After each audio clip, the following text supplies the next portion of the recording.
الأهلي كالعادة بيهاجم في الدوري أثناء الاستحواذ تقدم الباكات وبيعتمد على كوكا ومروان عطية في بناء اللعب، وده عشان لعيبة زد كانت بتتراجع وتسيب نص الملعب فاضي للأهلي مع تقدم عمرو السولية عشان يعمل زيادة هجومية.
الإرهاق بدأ يأثر في لعيبة الأهلي.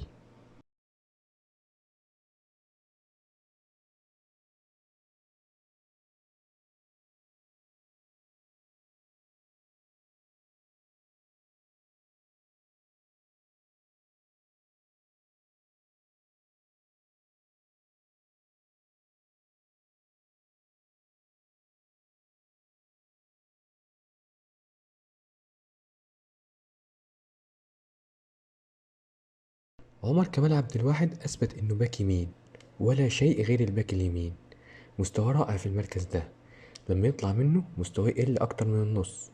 الأهلي عمل عرضيات كتير ولكن غياب الكثافة داخل ال18 خلاها بدون نتيجة.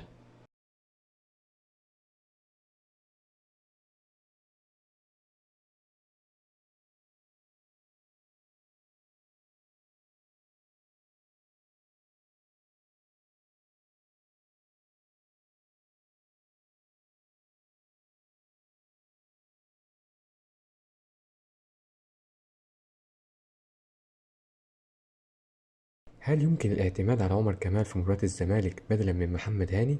أتمنى ذلك، ولكن أعتقد إن كولر هيبدأ بهاني عشان الشق الدفاعي من وجهة نظره.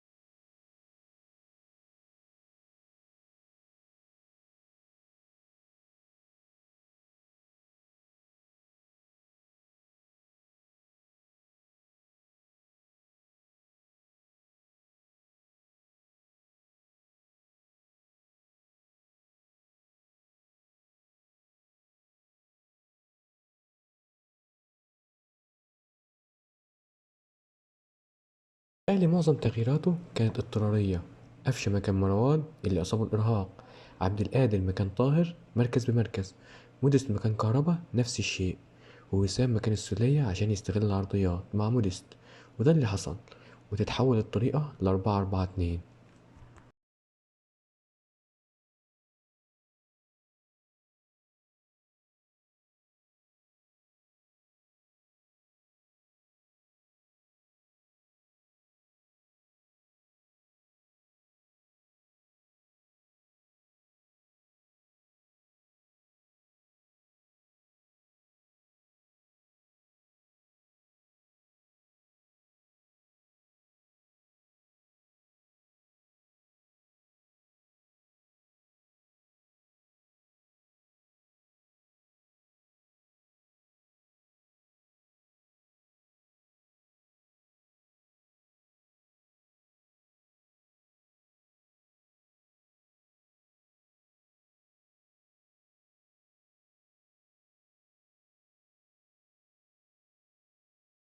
رضا سليم خد الفرصة وبدأ أساسي، ولكن ليس له أي مردود في الملعب.